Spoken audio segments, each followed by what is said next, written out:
अजीज़ दोस्तों, प्रोग्राम में आपका स्वागत है।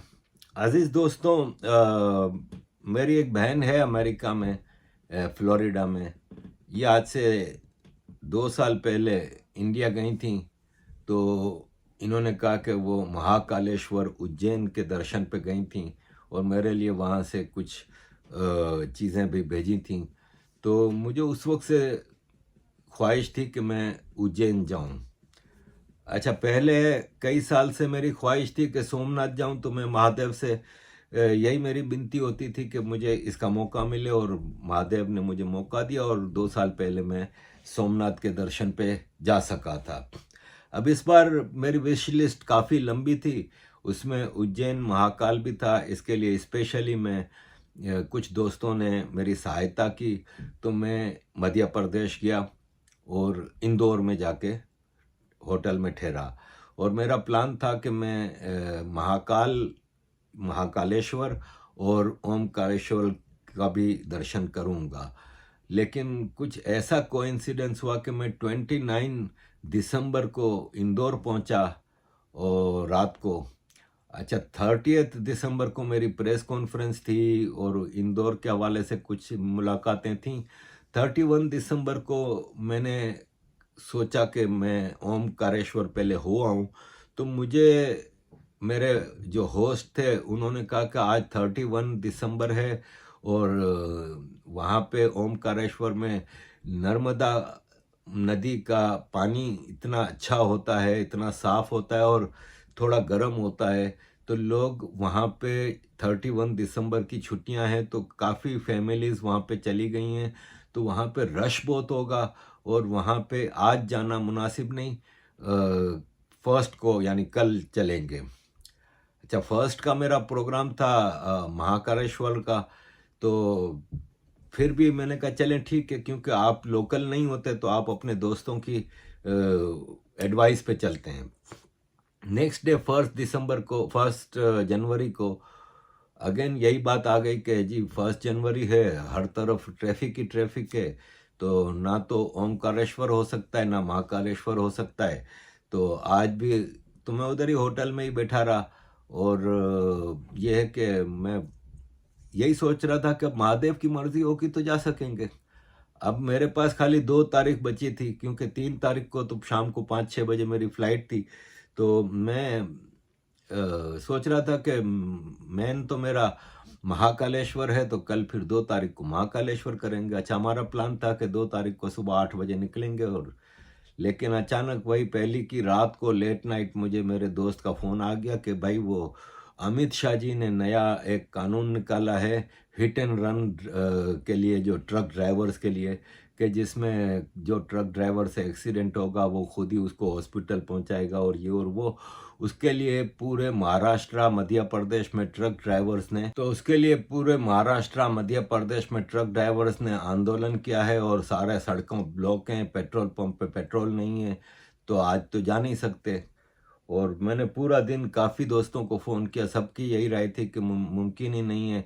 और महाकालेश्वर के लिए अव्वल तो पेट्रोल नहीं है और दूसरा ना बसें चल रही हैं ना कुछ है, ने मतलब कोई चांस नहीं था। तो मैं उदास हो गया था। बहरहाल मैं बैठा रहा होटल में, और जब रात को सोने लगा तो मेरे जहन में यही था कि अब नहीं है महादेव की मर्जी तो नहीं जा सकेंगे। लेकिन अगले दिन सुबह मैं सो रहा था तो 7:30 बजे फ़ोन आया।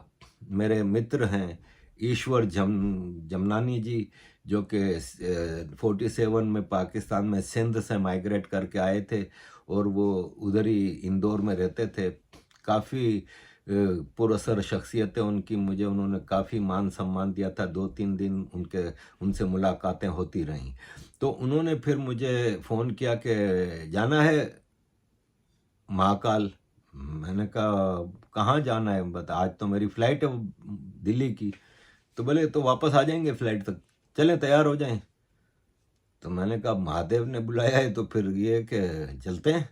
फिर गए हम, और हम गए महाकाल की तरफ, उज्जैन की तरफ। और बड़ा अच्छा पुरसुकून सफ़र रहा। और जब उज्जैन में दाखिल हुए तो एक अजीब सा माहौल था, और मतलब एक सुकून, एक सेक्रेडनेस, मतलब पवित्रता इतनी नज़र आ रही थी। और जो मेरी एक विश थी कि मैं महाकाल के दर्शन कर सकूं, तो वो मैं उधर हम गए, गाड़ी पार करके फिर हम अंदर गए। अंदर का भी एक बड़ा खूबसूरत माहौल था, और ईश्वर जी ने जो हमारा बंदोबस्त कराया था दर्शन का, वो वीआईपी दर्शन था, तो हमें बहुत ही ज़्यादा सहूलत के साथ वहाँ पे पूरे मंदिर का दौरा किया हमने, एक एक जगह देखी। वहाँ पे आपको पता है कि महाकालेश्वर में काफ़ी सारे मंदिर हैं, तो मेन ज्योतिर्लिंग की तरफ तो हम गए, वहाँ पे हमने अभिषेक भी किया। और चूंकि मैं ईश्वर जी की वीडियोस बना रहा था, तो वहीं पे भी मैं भी उसमें शामिल था हर चीज़ में, लेकिन ज़ाहिर है मेरी वीडियो बनाने के लिए कोई मौजूद नहीं था।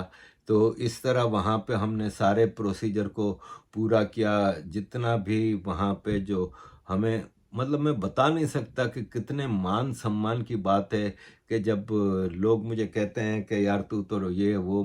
इस यहाँ पे मैं एक और बात भी कहूँगा कि मुझे लोग अक्सर मैसेज करते हैं, नीचे कमेंट करते हैं कि घर वापसी कब होगी, कब तुम ऐलान कर रहे हो, कब ये सब चीज़ें। तो भाई साहब, अब इसमें ऐलान करने का रह क्या गया है? मतलब मुझे मुझे ये गर्व की बात है, मेरे लिए सौभाग्य की बात है कि जितनी यात्राएं मैंने की हैं, इतनी तो बहुत कम हिंदुओं ने भी की होंगी। मैं यहाँ लंदन में जितने हिंदुओं से मिलता हूँ, वो कहते हैं हमने तो इसकी आधी भी नहीं की। मतलब ये मेरे लिए सौभाग्य की बात है, लेकिन अब इसमें ऐलान करने को रह क्या गया है कि मैं कुतुब मीनार पर चढ़ के माइक पकड़ के ऐलान करूं? तो ये ऐलान ही हो रहा है ना, और क्या हो रहा है? मैं गर्व के साथ ये वीडियोस लगा रहा हूँ, ये क्या है सब, ये सब चीज़ें।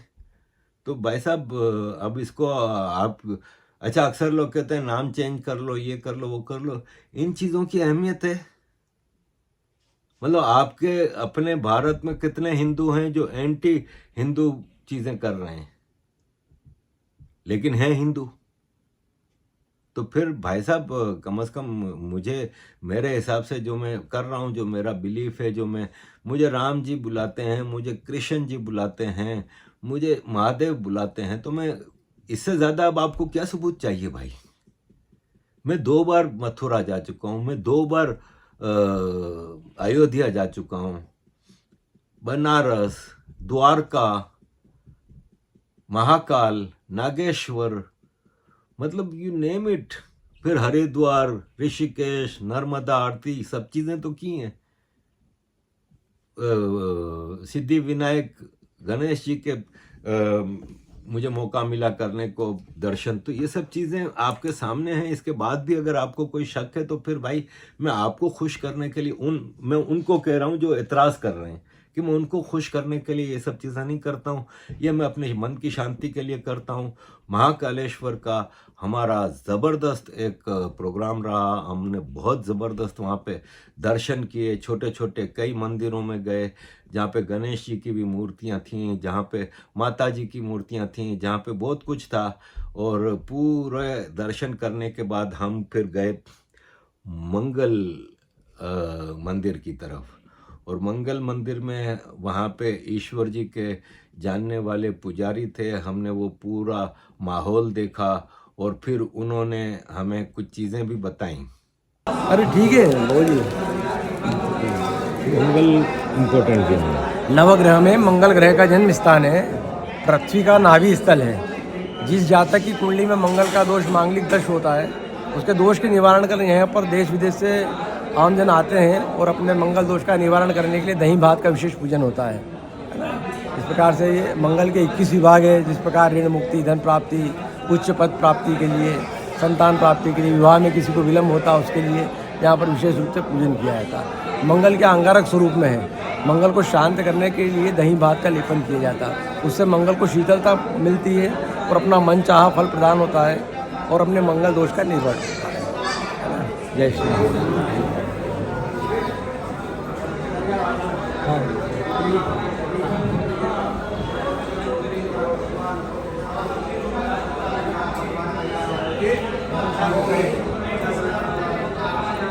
ये पूजा होती है यहाँ पर, जो भी मंगल के ग्रह होते हैं यहाँ पे।